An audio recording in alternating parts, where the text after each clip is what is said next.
Alors, pour planifier une réunion, là, dans notre cas, la réunion est analogue à une séance de cours live, audio conférence, la vidéoconférence.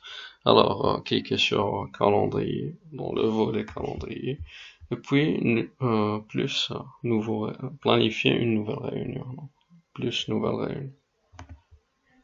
Donc, le titre de la réunion, par exemple, séance cours. Je peux planifier une réunion dans 1 minute, donc qui commencera dans 1 minute, pour faire un petit exemple qui durera 3 minutes par exemple. Là, un peu plus, 5 minutes, c'est bon, ne pas répéter. Ce qui est important, c'est d'ajouter le canal où la réunion sera publiée pour que les membres du canal, et dans ce cas les étudiants, sauront localiser cette réunion. Vous pouvez aussi inviter les participants par cette zone de saisie. Les participants saisis ici sont les participants obligatoires. Les participants facultatifs peuvent être ajoutés là. Alors, bon, le canal,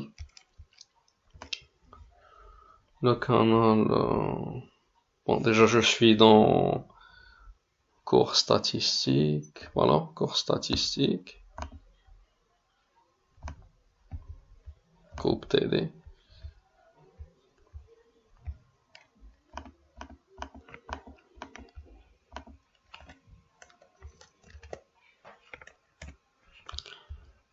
Alors, c'est bon, et j'enregistre.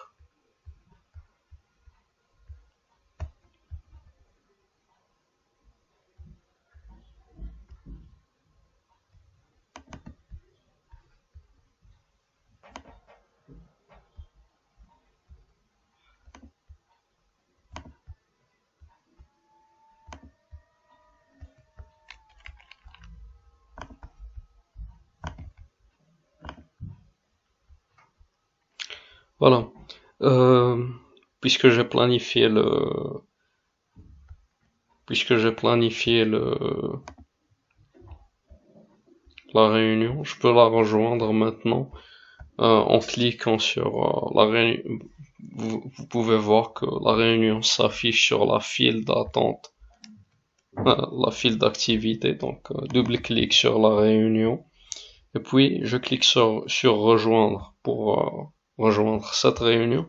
Sinon, une autre façon pour rejoindre une réunion, c'est de cliquer sur calendrier et puis sur la réunion. La même chose. Et puis, pour rejoindre, il suffit de cliquer sur rejoindre. Alors, vous pouvez activer la caméra ou la désactiver avant de commencer la réunion. Et puis pour commencer la session, cliquez sur rejoindre maintenant.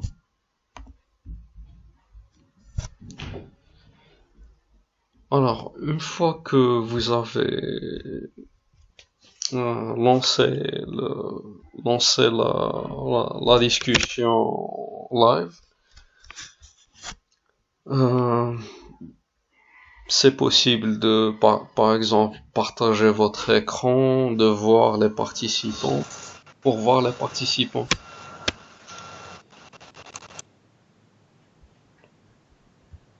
Pour voir les participants,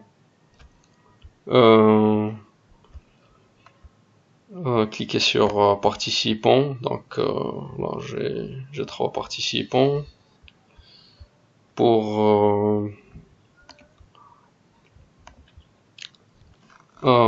une option intéressante, c'est de démarrer l'enregistrement de la conférence. Cliquez sur démarrer l'enregistrement, les 3 points,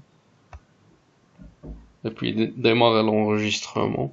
Puis, si vous activez cette option, le contenu de la conférence sera enregistré et une fois la conférence est terminée, le contenu de toute la conférence sera publié dans la file d'actualité.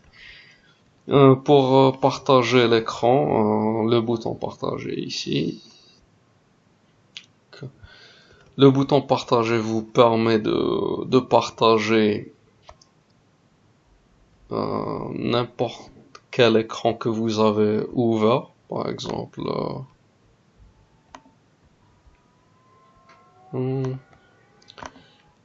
N'importe quel écran.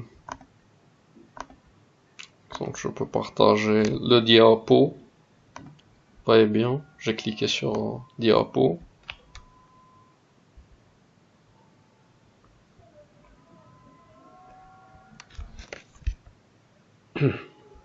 Ça prend un peu de temps pour charger.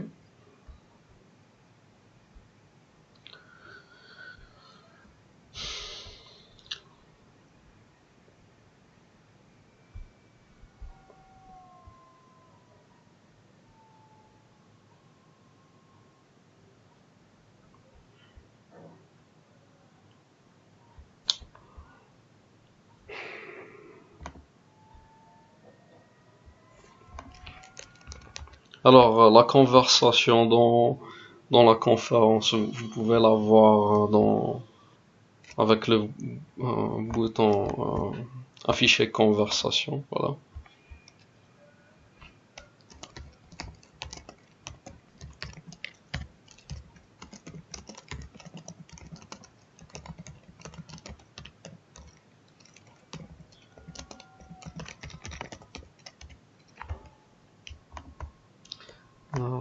J'ai un petit problème. Je veux partager autre chose pour que ça s'affiche.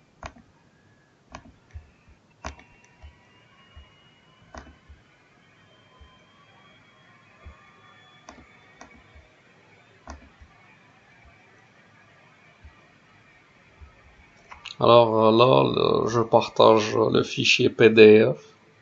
J'aurais pu partager des slides PowerPoint et ainsi de suite. Pour arrêter le partage d'écran, donc cliquez ici. Une autre option intéressante, c'est de partager le tableau blanc en cliquant sur partager et puis sur tableau blanc. Alors le tableau blanc est éditable, modifiable par plusieurs couleurs.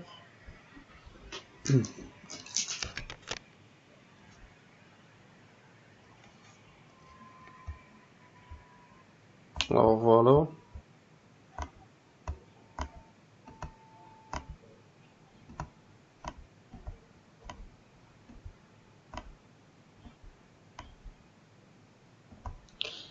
Excusez l'écriture un peu charabia. Donc c'est bon, on peut gommer, ainsi de suite. D'accord. Quoi d'autre? Quoi d'autre? Quoi d'autre? Je pense la dernière chose c'est comment muer un utilisateur. Par exemple, un utilisateur, vous pouvez le muer. Euh,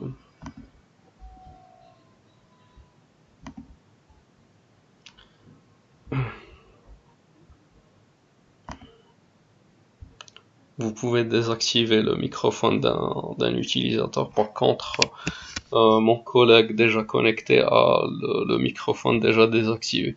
Il y a une autre option pour désactiver voilà, désactiver le microphone. Test 1, 2, test 1, 2.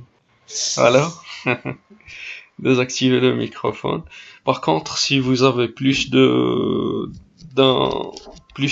participant, vous aurez une option ici qui permet de désactiver les microphones de tout le monde. Si vous voulez désactiver votre microphone, cliquez sur muet.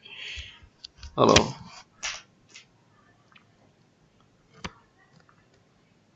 c'est bon. C'est bon. Merci à Khalid pour sa participation.